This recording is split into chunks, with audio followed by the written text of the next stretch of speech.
It was a rainy Tuesday when Maya found the letter, not in her mailbox, not on her doorstep, but on the bench where she always waited for the 5:17 p.m. bus. The envelope was soaked, but the ink wasn't ruined. It was addressed simply to you, who still believes in love. Curiosity won. She opened it. If you're reading this, it means you stopped. You paused. You noticed. Maybe that means we're alike. I've been writing letters and leaving them in places where I once felt something. Benches, coffee shops, park swings. Not for anyone in particular, just for someone real. I used to be in love. Her name was Ilara. She believed in signs, in fate, in messages from the universe. So this is me, sending one. Maya didn't know why, but her heart stirred. Maybe it was the handwriting. Maybe it was because she'd told her therapist the day before that she wasn't sure she could believe in love anymore. She wrote back, "To the one who still believes in signs, maybe you're not alone." She left her reply on the same bench. A week passed. Then, another letter appeared. And just like that, two strangers began writing their way into each other's lives. No names, no faces, just paper, truth, and rain. They wrote about everything: fears, favorite songs, old scars, childhood memories. And over time, the bench became more than wood and metal. It became theirs. Then, one day, a letter changed everything.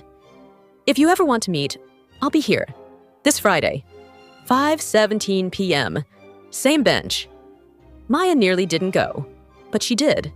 And there he was. He handed her a letter, smiling nervously.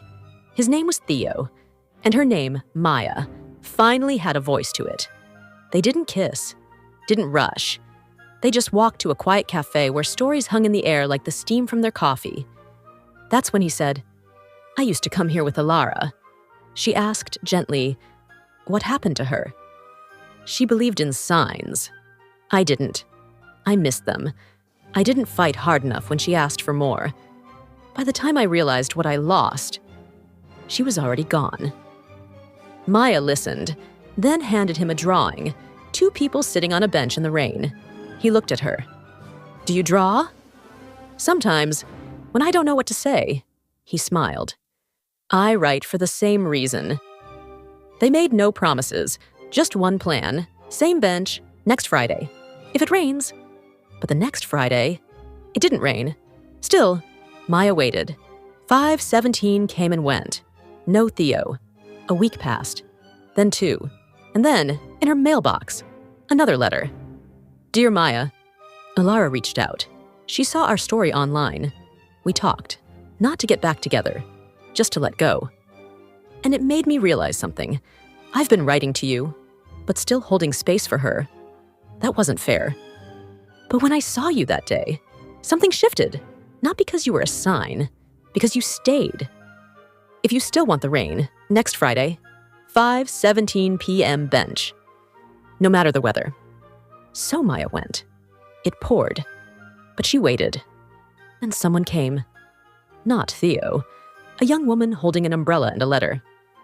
"Are you Maya?" she asked. "Yes." "He asked me to give this to you." Maya opened it. "I was in a car accident. I'm okay. Bruised, mostly. But in the moment when I thought I might not make it, I thought of you. Not Ilara. You. You're not a chapter. You're the letter I never knew I was waiting for. I'll be on this bench next Friday, rain or shine. With my own letter. Not for a stranger. For the girl I've fallen for." She waited again the next week. And again. He didn't come. Not at 5:17. Not at all. The heartbreak this time was quieter. Deeper. No letter. No call. No Theo. Just silence. Weeks passed. Then, one rainy afternoon, Maya went to the bench. Not to wait, but to say goodbye. That's when she saw it. A letter, nailed gently to the bench. "Maya, if you're reading this, it means I'm too late. I was supposed to be there, but I got scared. Not of you. Of losing you. Of not being enough. I told myself you were too good to be true, that this would disappear like all the others.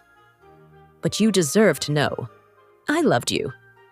In a quiet, letter-shaped kind of way. And I hope someone gives you everything I was too afraid to. I won't come back to this bench again, but if you ever want to forgive me, leave a letter. I'll find it. I'm sorry. Maya folded the letter, pressed it to her chest, and whispered, "Goodbye, Theo." Then she walked away. This time, for real. Not every love story is meant to last.